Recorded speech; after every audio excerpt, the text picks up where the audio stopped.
Welcome to basic kitchen. ഇന്നത്തെ dish അവിയലാണ്. Daily യൂസിന് പറ്റിയ ഒരു റെസിപ്പിയാണ്. കൂടാതെ സദ്യക്കൊപ്പവും നിങ്ങൾക്കിത് വിളമ്പാവുന്നതാണ്.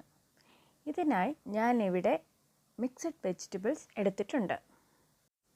മിക്സഡ് വെജിറ്റബിൾസിൻ്റെ ഡീറ്റെയിൽസ് താഴെ ഡിസ്ക്രിപ്ഷൻ ബോക്സിൽ കൊടുത്തിട്ടുണ്ട്. ആദ്യം ഒരു പാത്രത്തിൽ 2 ടീസ്പൂൺ എണ്ണ ചൂടാക്കുക. ഞാനിവിടെ കോക്കനട്ട് ഓയിലാണ് യൂസ് ചെയ്യുന്നത്. ഇതിലേക്ക് 1 ടീസ്പൂൺ കടുക് അല്ലെങ്കിൽ മസ്റ്റർഡ് ചേർക്കുക. ഇനി ഇതിലേക്ക് കുറച്ച് കറിവേപ്പില ചേർക്കുക. ഇനി ഇതിലേക്ക് മിക്സഡ് വെജിറ്റബിൾസ് കുറേശ്ശെ ചേർക്കാവുന്നതാണ്. ഇത് വളരെ ഈസിയും സിമ്പിളുമായ ഒരു റെസിപ്പിയാണ്. വേറെ കോംപ്ലിക്കേഷൻസ് ഒന്നുമില്ല. നിങ്ങൾക്ക് ഇത് വളരെ പെട്ടെന്ന് ചെയ്തെടുക്കാവുന്നതാണ്. ഇനി ഇതൊന്ന് മിക്സ് ചെയ്ത് കൊടുക്കുക. അത് കഴിഞ്ഞ് കുറച്ച് ഉപ്പ് ചേർത്ത് കൊടുക്കുക.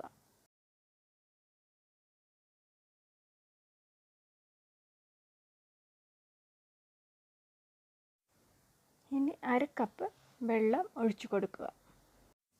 അത് കഴിഞ്ഞ് വെജിറ്റബിൾസ് ഒന്നുകൂടി മിക്സ് ചെയ്ത് കൊടുക്കുക.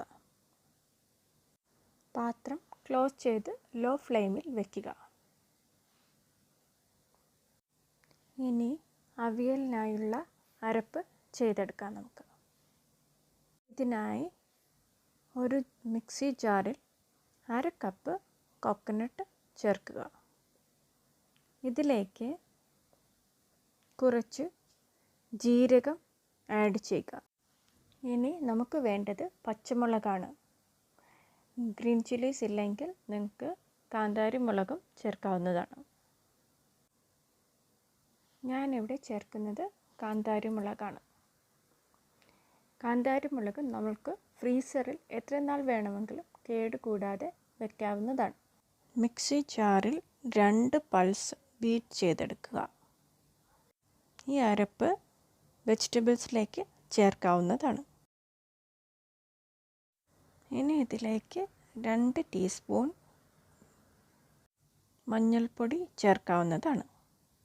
വെജിറ്റബിൾസ് ലോ ഫ്ലെയിമിൽ വെച്ച് ഇടയ്ക്കിടയ്ക്ക് ഇളക്കി കൊടുക്കുക.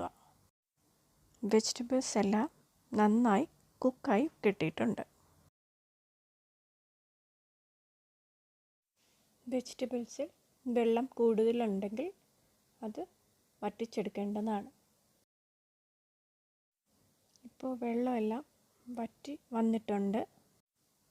ഇനി ഇതിലേക്ക് 2 ടേബിൾ സ്പൂൺ തൈര് ചേർത്ത് കൊടുക്കേണ്ടതാണ്.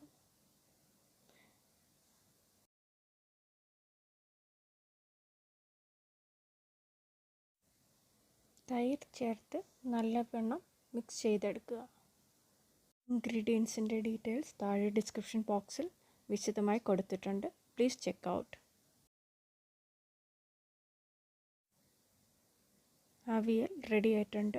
ഇത് നിങ്ങൾക്ക് ഊണിനൊപ്പം വിളമ്പാവുന്നതാണ്. Thank you for watching basic kitchen.